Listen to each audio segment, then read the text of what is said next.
All right, this is 5 tips in 5 minutes. Hopefully I stick to 5 minutes. These are how to improve your footage and make it look better. Whenever I'm DPing and shooting, this is what I'm thinking, the decisions I'm making. And just before I get into this, these are tips. They're not rules. They're principles which I apply. So you don't have to do them, but they're what I find works best. Number 1 tip is make your character the brightest thing in the scene, unless you're doing silhouettes. Why you want them to be the brightest thing is it's so much easier to color correct when you have more light on your character's face. I often see people putting more light on their chest or like just in the background, and it doesn't work. Like look at this scene. This lamp is pretty bright, so if we adjust this, now I am the brightest thing in the scene and I stand out, and in my opinion, this looks a lot better. And all I did was brighten my key light and then add a bit of ND onto my camera. And the quickest way to know if your character is the brightest thing in the scene is using false colors. This is a bonus tip. Get a monitor that has false colors. Histograms are great, but false colors, you can quickly tell what is the brightest thing by looking at the color guideline on the bottom. My next tip, be more negative. What I mean is use negative fill. Create shadows. Usually if you're shooting outdoors or you're walking into a house, there's light everywhere. House lighting is just bright. The sun is also bright. And so rather than trying to add more light, decide on what light to take away. This is where you really need to get into negative fill. This is just big sheets of black blocking out lights, or decide what lights to turn off or what windows to shut down. This shot of Louis here on the track, we added a bounce, but then all I did was bring in the black side of the fill onto his face, and suddenly we have shadow. You want shadow. So start cutting out the light and stop adding more lights and start adding in negative fill to help create that shadow. Watch this. Here's a shot of Mike. His face is really bright. There's a lot of light in this room coming in from everywhere, but all we do is move in this big piece of negative fill. And now here's the difference. Here's before and here's after. A lot more contrast just by moving in the negative fill.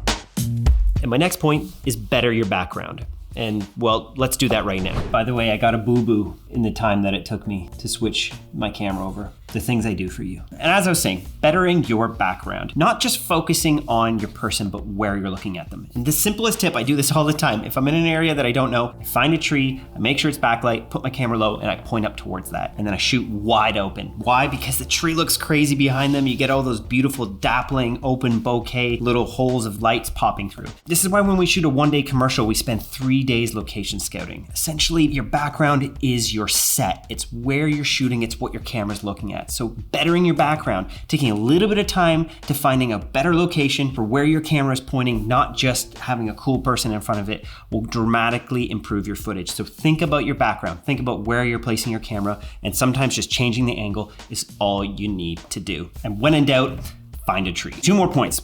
Hopefully we're not past 5 minutes. Now this next point you might think is a bit strange because I'm known as the handheld guy. I love top handles, I love shooting handheld, but that's shoot on a tripod. And it sounds really simple, but I'll explain why. When you get the camera separated from your body, when you've set it up and you look at your monitor as if it was a picture frame, you're gonna start to notice things that you would only notice at your computer monitor when you're sitting there and studying. It makes you like an audience of your own camera, and you begin to start getting a better eye. You'll scrutinize your image more. Also too, you're gonna approach your cinematography as if it was a painting, a picture. You're gonna be making much better decisions than if you're running around handheld, not really paying attention to what's happening in the background. There's a time and a place for handheld. I shoot entire movies handheld, but there's also a time and a place to get your camera on a tripod and make some hard decisions and begin adjusting your background and tailoring that image so that it is perfect.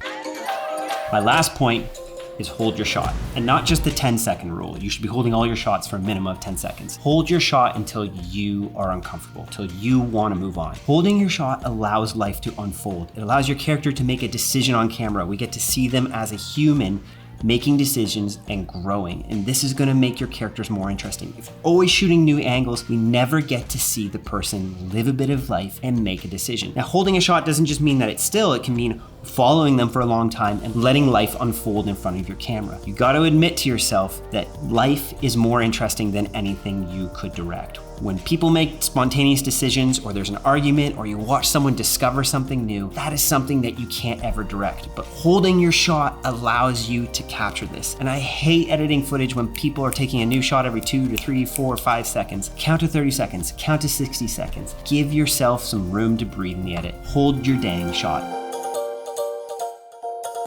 So there you go, guys. That's 5 tips that I think will dramatically improve your footage. I challenge you to apply these rules to your next shoot. And let me know, did they work for you? Did you not like them?